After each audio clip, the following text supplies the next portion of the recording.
Welcome to True Crime by Indie Drop-In. Each week, we feature an episode from the best independent creators. Hit the subscribe button for more great true crime content. If you would like to help support Indie Drop-In, check out our Patreon at the bottom of the show notes. Today's episode is from Raining Blood. Don't forget to check out the show notes for links to subscribe to Raining Blood and follow on social media. Enjoy the show. Begin. This episode of Raining Blood contains graphic content that could be triggering to those listening and is unsuitable for children. Viewer discretion is advised. And we're back at it again. Raining Blood podcast. We're here for it. We're here for the nitty gritty.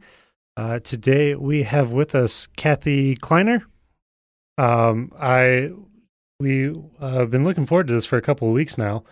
And you are a survivor of a night that Ted Bundy went and attacked your sorority. Is that correct? Yes, it is. Well, welcome to the show. We're glad to have you. Thank you. You know, it's interesting. Over the past couple of years, it seems like Ted Bundy and a bunch of different serial killers have almost been idolized in kind of mainstream media. Now everyone seems to be obsessed with true crime, and it's kind of uncommon for people to actually get a firsthand account of this. And so we're glad to have you on here. Glad to hear your firsthand experience. Well, thank you. So like we were saying just beforehand, kind of give us a rundown of the night. Give us everything that you want to say. All right. Thank you very much. I was back up. I was born in Miami and lived in Fort Lauderdale, where when I was 13, I was diagnosed with systemic lupus, which at that time was very uncommon for some of my age, and just the disease itself was very uncommon. When I was diagnosed, it was because I had the typical red face marks, and my pediatrician wasn't sure what it was. I went to a specialist in Miami. I was in the hospital for 3 months while they were trying to figure out what it was. When they finally did, it was to a point where 3 months in the hospital, and they told my parents that I probably wouldn't leave because it had gone to my kidneys and was really attacking my system. They told mom and dad, but they, of course, didn't tell me. I was allowed to go home, and it was funny. There was a Cuban doctor in Miami who offered my parents a chance to give me experimental chemo, which they jumped right on it, and I did take it. When I was in 7th grade, I lost all my hair. I was homebound. I couldn't go out for anything. My teacher came in every 2 weeks, and it was not a fun year. My parents worked in Miami, and we lived in Fort Lauderdale. I was alone most of the time. I remember I was so lonely, I'd get the phone and dial 0 to talk to the operator. Mm-hmm. Hi, can you talk? And sometimes they talked to me, of course, and other times they wouldn't. But I was just trying to entertain myself at that point. Right. Toward the end of the year, I talked my mom into letting me go to church, and she agreed. And I had my scarf on and got dressed in my prettiest dress. And we went to church, sat in the back, went and had ice cream. And not 2 weeks later, I came home with shingles. So I am at the end of my 7th grade. I have shingles. I have lupus. I have no hair. And I figured this was my new normal. But I started feeling better. And at the beginning of my 8th grade of school, I did go to my middle school. I went then to high school in Fort Lauderdale High. When I went there, I was not allowed to do any exercise or physical ed because of the lupus. They wanted me to stay without exertion and that. So I joined theater. Okay. I found that to be the best. It was just a great time. So for 4 years, I was in theater. I made some great friends, and I found out that I could act, and be anyone I wanted to be, except that sick kid that was homebound in my 7th grade. So this was a good time for me. I kind of stepped out of that shell and knew that, now this is going to be my new normal. And I was happy and made some great friends. When it was time to decide to go to college, I decided to go to FSU. And the reason was my parents were living in Miami, and FSU was as far away from Miami as I could get and still get in-state tuition. Right, of course. So that was my big decision on going to FSU. Yeah, I have a friend that I think she just got she just finished grad school up at FSU. So I've heard a lot about, the school. Yeah, it's a great time. Great school. Yes, it was great. A lot of my friends from high school and theater went there. So it was just like a group of friends just moved on together. Right. Oh, that's awesome.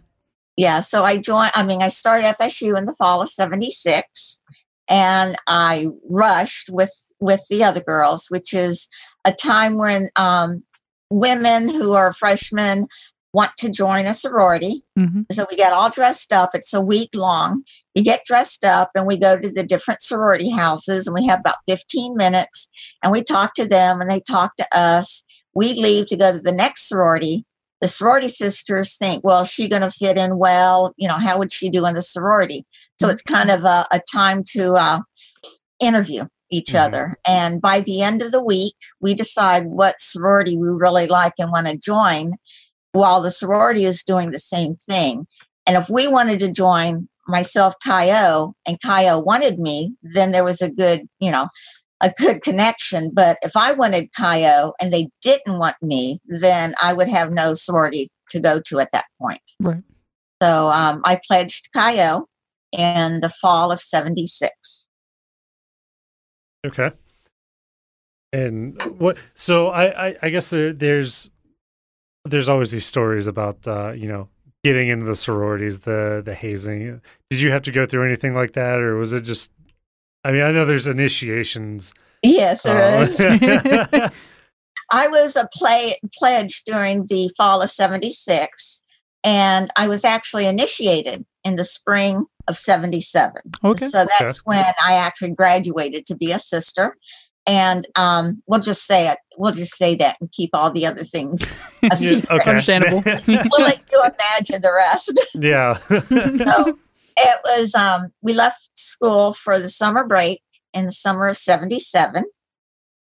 I had lived in a dormitory on campus before then, and my parents, Mama didn't want me living anywhere but at home, but Mom and Daddy were scared and upset that I lived in a dormitory because they felt like, it wasn't the safest place for me to stay. During the summer of 77, they made arrangements for me to move into the Kaio house in the fall. So that was an exciting time for me. And in the fall of 77, I moved right into the Kaio house, which was wonderful. It was a big kind of Victorian house, and there were 2 stories, and there were 40 girls or so that lived in the sorority house and around it at different apartments. So it was always busy. Wow. The sorority house was always busy. And when I moved in, my roommate was Karen. We had to decorate our room, and it's exciting, new classes and meeting people. So it was a great time. December of 77, I remember Mom and I went out and shopped forever, but I wanted to get a pretty bedspread and, decorate my side of the room at the sorority. I found this beautiful white bedspread with trees and green leaves, and it was great. It was a beautiful bedspread. So that was December 1977. Excuse me. Oh, you're fine. So we're getting January 1978, and January 14th came.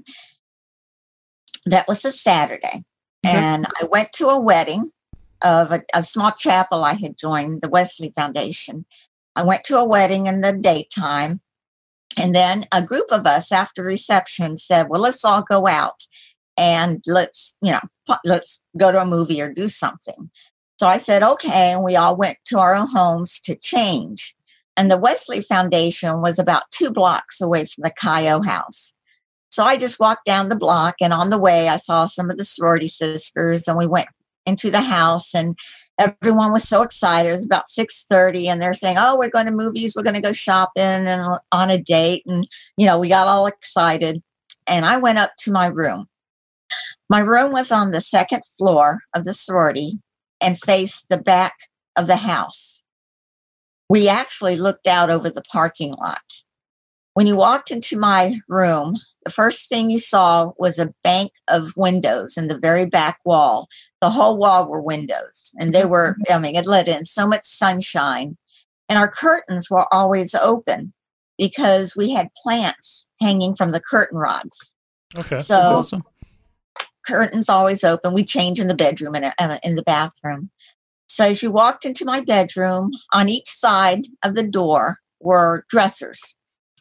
When you walked down and looked down a little bit, our desks were right next to the dresser, parallel to each other.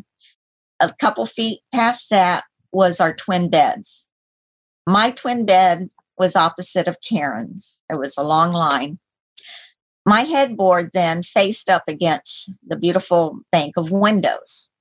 Between our beds, we had a small trunk, like a footlocker, we used to call them. And it had, books and stuff on it. Our carpet was gold. Our window shades were gold and white. And I had this beautiful bedspread on my bed. When I went home, I went upstairs and changed and decided to stay home and study because I had a test on Monday. My roommate Karen and I both were in the room, both studying. Around 11:30 at night, we decided to go to bed. So together, we turned off the lights and went to bed. I remember hearing a sound sometime during that night, not sure what it was. And the sound was the door opening along the carpet to the wall that it hit. And that stirred me awake a little bit. I kind of woke up and I wasn't sure what I heard. I was laying on my left side and kind of focused. And then I heard a loud sound. And this was someone tripping on that little trunk that was between our beds. And from the trunk to my side of the bed was maybe 4 feet. This person tripped over the trunk, and now I'm awake and I'm looking up, and all I see is a black figure, just a black silhouette of someone standing there. And my eyes are focusing. And as I look, this person was dressed all in dark clothes. I saw him raise his arm up over his head, and he slammed it down on my face. And it all happened so quickly, and yet it seemed like it was slow motion. Right. Right. When he hit me, he had something in his hand that he hit me with. It wasn't just the palm or the fist of his hand. There was something else he was holding. I felt more of it was funny. It was a thud. It wasn't like knives hitting me at that point. It was just like the pressure and a thud. And I was hit with such force that it broke my jaw in 3 places. It tore my cheek right open so you could see the inside of my mouth. I bit my tongue almost off, and my shoulder was shattered. I'm laying there, and now it hurts. Right. Now the pain has set in. And as I'm sitting there or laying there, Karen, my roommate, started to stir. This person turned around and just walked a couple feet over to her side of the room. And again, he struck her with the same force that he had hit me and also broke her jaw. I am now laying there and I am screaming to the top of my lungs and yelling. And all I was doing was making gurgling sounds because nothing was coming out of my mouth, although in my mind it was. Of course. And we didn't know who this person was. But when we found out that it was Ted Bundy, we knew that he never left his victims alive. Mm-hmm. So knowing that I was still moving and alive, he came back over to my side of the bed. And at this point, I'm curled up in a little ball, anticipating the next blow. Right. But before it came, the lights in our room got so bright. It's just like, it was just a bright light in our room. And this person I could see now clearer as far as what he was wearing and what he had in his hand. And it was weird because he was like antsy. He was like spooked or something. And he looked around and he ran out the door. He ran out our bedroom door. And I'm laying there in my little ball waiting for him to come back and hit me. Mm-hmm. And the lights went dim. The lights got dark again. And my room was black. And what that light was a car coming in the back parking lot that our room faced. Yeah. And with the curtains open, the light illuminated our room. Gotcha. And that's what saved us that night, because he thought he was seen and he ran out of the sorority house. And what are the chances of that? That's a really lucky break. I'm sorry you had to go through that, first of all, but I'm glad that the car came, because yes, so it really I helped. spoke to a couple detectives and investigators, and they say they try to reenact a scene and try to figure it all out, and they said never would we have thought of a light coming into the room. So now they have to reevaluate how they determine what happened at a crime scene and take everything possible into account, because that was just something they never even thought would have happened. So, so that was good that detectives kind of had something else to go with at that point. Yeah, definitely. So I've got just a couple quick questions for you. So, First of all, when did you find out that it was Ted Bundy? It was a couple months later. I was in Miami recuperating, and he was, that was January. I think it was at the end of February, beginning of March, that he was apprehended in Pensacola. He was trying to leave the state, and he was pulled over for a traffic violation. So that's how he was actually caught at that point. Well, man, that honestly, that's kind of surprising. The fact that because he was, I don't know his record was. Well, he had killed quite a few people before he even got to Florida. So that's just crazy that it just happened because of a traffic violation. Right. I know. And I mean, even if it's cool, because like that, that's what, like an hour from where Matt, who usually is with us, unfortunately. He was being selfish today and decided to go to the beach with his wife. With a mask, of course. Mm-hmm. Yeah. With a mask, yeah. And, but he was stationed down there for a good number of years. 5 years, yeah. It wasn't too far from in there. Eglin, Fort Walton Beach, that area. And so that's like an hour east to Pensacola. It's just kind of funny because, you think of that as being just the vacation place, not a, you don't think that, Ted Bundy's just going to roll through here and just, you never know. It's just kind of weird. Yeah.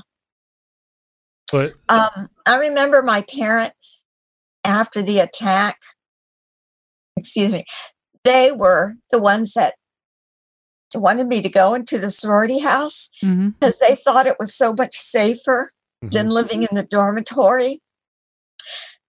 And I can't imagine the angst they must have gone through. Right. And it's weird, as I was recuperating and everything was happening, I never talked to them about it, but I felt so bad for them, everything I was going through. And I just couldn't imagine the guilt or, and that always hurt me as much as everything I was going through. So that one decision made a big difference in our lives. Yeah. Well, I mean, it's understandable because that would be a normal thing because, sororities and frat houses are, that everyone is so usually they're so tight knit, and everyone looks out for each other. And in top level, you're looking at like, yes, that would be the safest place to be, because if everyone looks out for each other, why not? Yeah, I mean, historically speaking, you've got a lot of people, safety in numbers, a lot of witness. Usually people, like I said, everything we've ever heard, we've all been to frat parties, sorority parties. Like, we all go out there. There's a ton of people. Usually nothing happens because it's just so busy. Like, you would never think of anything like this kind of going on. So I understand, like, your parents kind of view, like, I do too.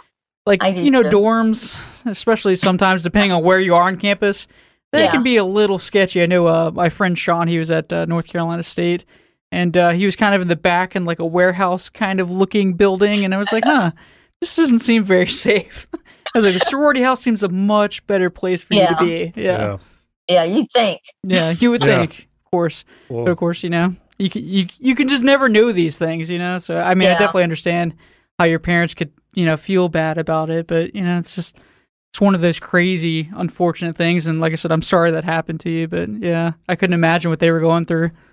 My mama was Cuban, and she was, after the lupus, taking care of me. And as sick as I was, she put her arms around me in a bubble that would, with lupus, I was allergic to the sun. And she would literally, in Fort Lauderdale, walk behind me with an umbrella over me, just so I wouldn't get any sun as I walked by a parking lot.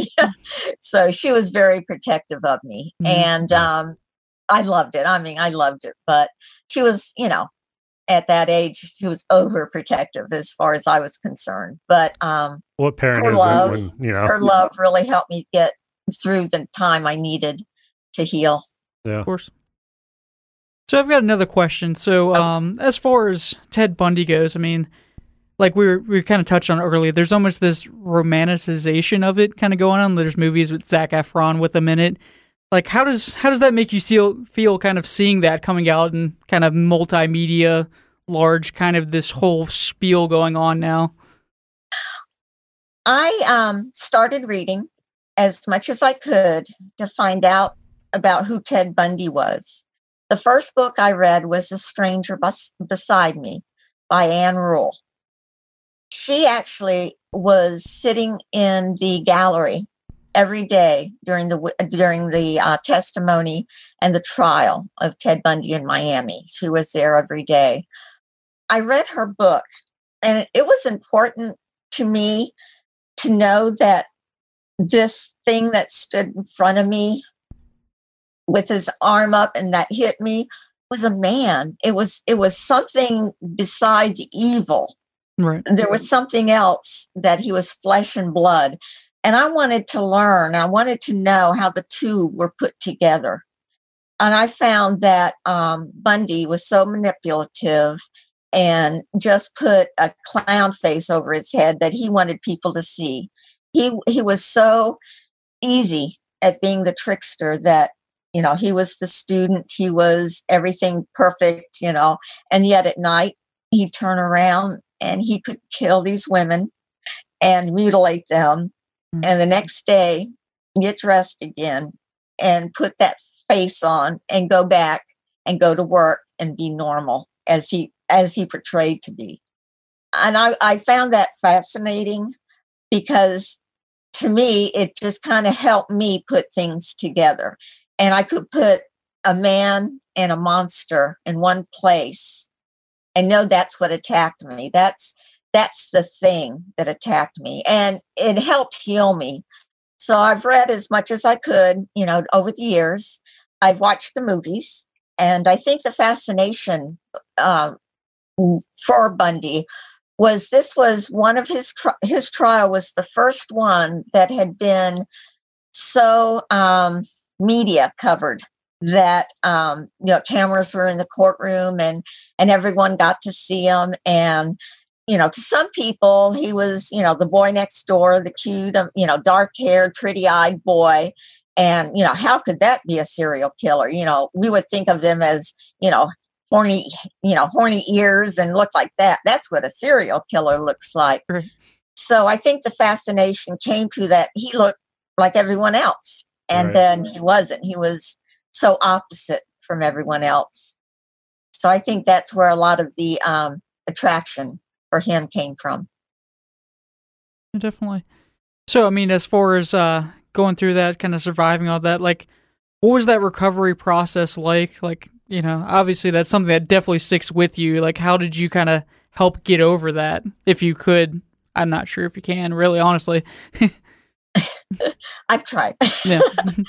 After the attack, I was taken to Tallahassee Memorial Hospital.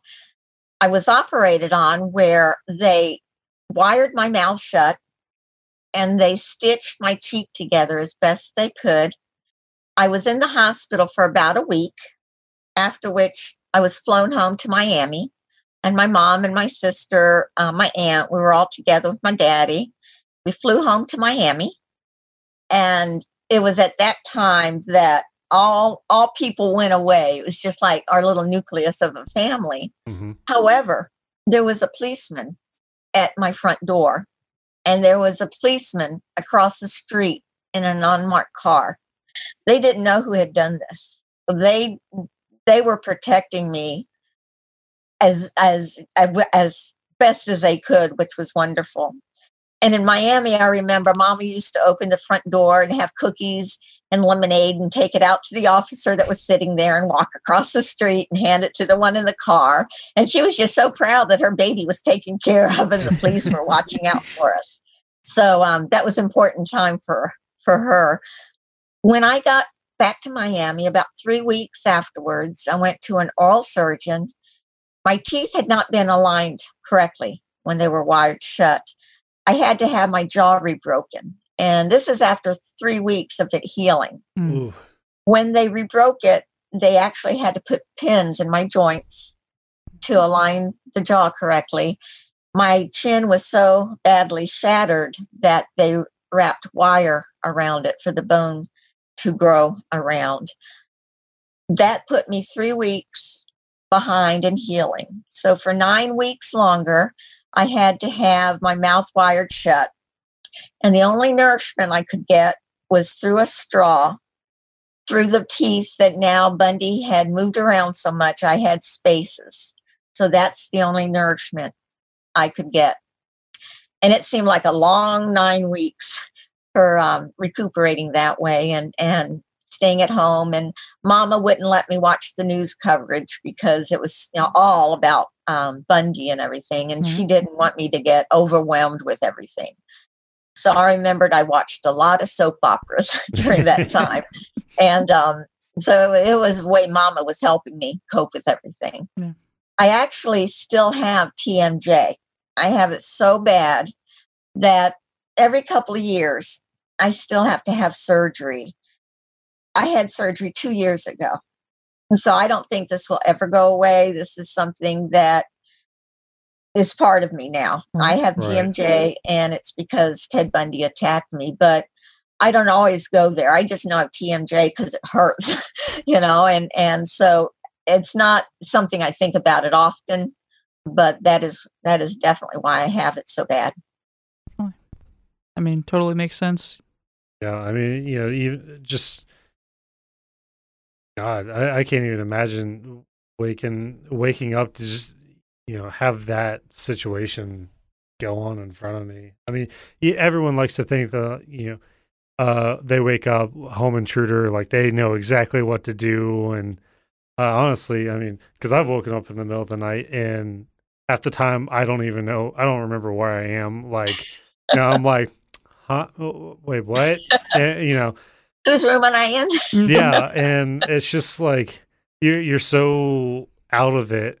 It's not like you can be like, oh yes, this is exactly what I've planned and thought of. I mean, especially in a sorority house or a frat house, college kids, that's not what they're thinking about. That's not what they prep for. So it just. They're usually very relaxed. You're in a relaxed kind of place, That was my new normal now. I was having fun. Right, of course. Yeah, exactly. That's what life was to me. And just to have that complete 180 happen, I mean, I can't imagine kind of the mindset that you'd have to kind of be in afterwards. as far as that kind of changing your life? Yeah. Well, I was determined that it was not going to define me. I didn't want that night to make me the victim of Ted Bundy. I will always be a victim, but I've survived so much more, and I've survived him, that he doesn't define me. Right. And so you said that, you know, that night the light came in and, you know, illuminated the room. So you were able to see him clearly. Did that help? I mean, you said you talked to a detective afterwards, give a description. Was that able to help lead to identify who it was, or was that, did everyone kind of know what he looked like, or, you know, what time frame was that along, you know, his string of attacks? Yeah. That night when the light shone up into my room, I was curled up into the smallest ball that I could make, and kind of my hands over my head, waiting for him to hit me again. So when the light shone up, my eyes were just tight, but I could tell the light was in the room. And that's when I opened my eyes, and I didn't see him straightforward. I never saw his face. I saw again just a black silhouette of something. There was a man in my room. There was somebody in my room. Right. And so I was never able to identify him, even in court, because, you know, I had no idea what he looked like. And talking to the detectives and everything, I couldn't give them, you know, anything more than it was someone standing next to me. Yeah. I mean, and I guess seeing after the fact, like when he was arrested, identified, seeing the picture, I mean, were you able to make that connection of like his, you know, see his face, and then were you able to match that to the silhouette that you saw, or was there still some? Yeah, I made it fit. You know, that's the way it was. So now that dark figure has a face, and it's his. You know, even though I didn't see it, my mind puts it there. Okay. Yeah, I mean, I guess that I would assume that would help with, you know, dealing with it. You know, now that the unknown evil that was in your room has a face, like you said, it was a man. You know, and just to be able to associate the two, it would make it not necessarily easy, but help with that process. Yes, it wasn't just a big blob. You know, it wasn't everyone behind. It was a person, and the person was Ted Bundy, and I could put it into that, and that's what it was. And I think it made me feel better, made me healthier to know that, and helped me move on. Yeah.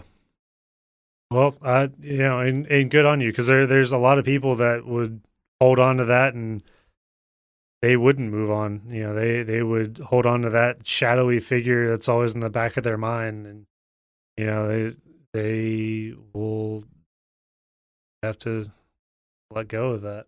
Yeah.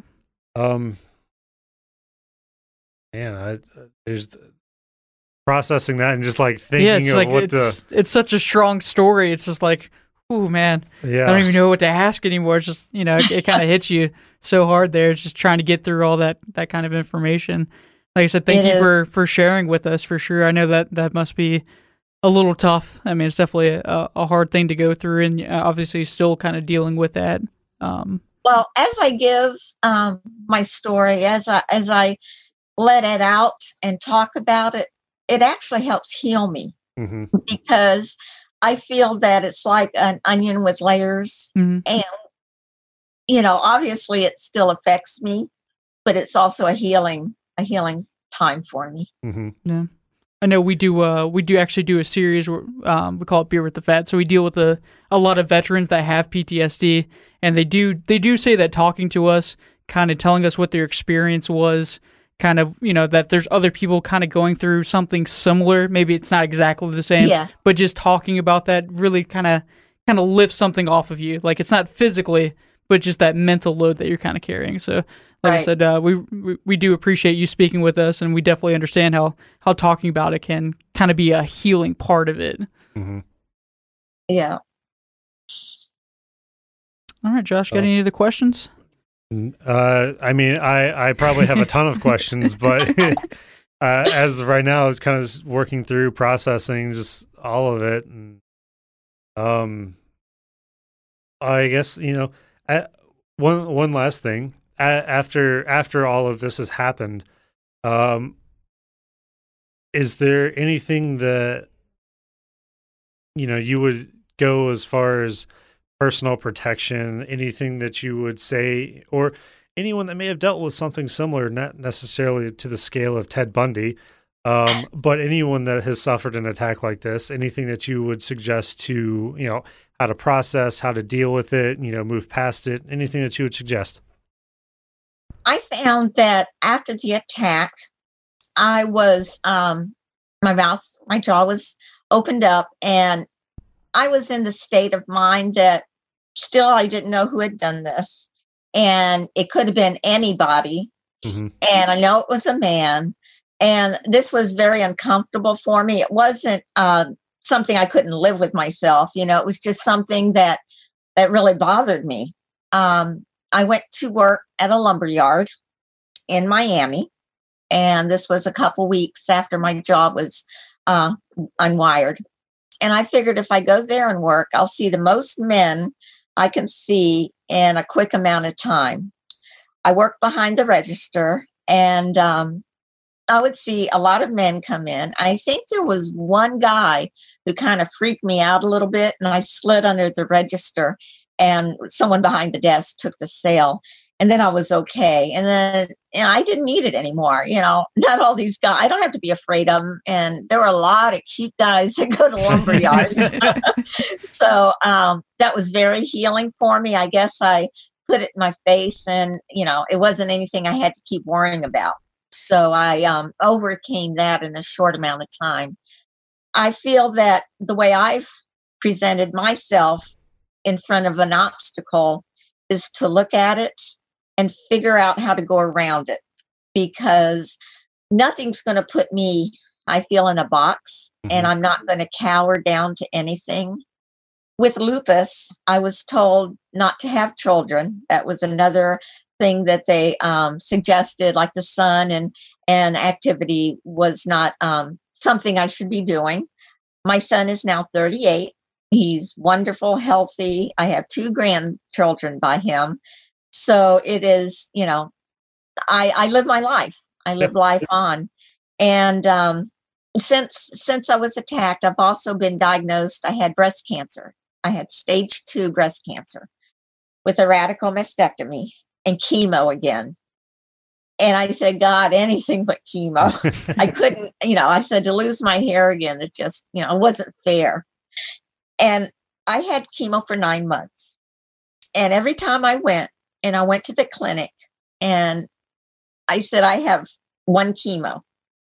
And my husband says, no, now you have 8 more chemos. I said, no, I have 1 chemo. I can get through that one. And afterwards, I have 1 chemo. Mm-hmm. And in my mind, I could do 1. Yeah. I couldn't do 8 more, though. So I face things, and then I put it in my mind so I can handle it. Yeah. And I think if people do that, if they just see what they have to see and face it and get around that obstacle the best they can, if they're on their hands and knees and get around it, good for them. At least they're going around it. Right. But I just don't want people to give up on themselves. Yeah. That's something that they need to not do. I mean, it's very important also for those around you. I didn't want to feel bad for myself because it hurt my family. They wanted to help me. They wanted to do something. And I'm like, no, I can do everything by myself. And then one time I said, yeah, Mom, can you help me do this? She smiled from ear to ear, and she goes, yeah, I can help you.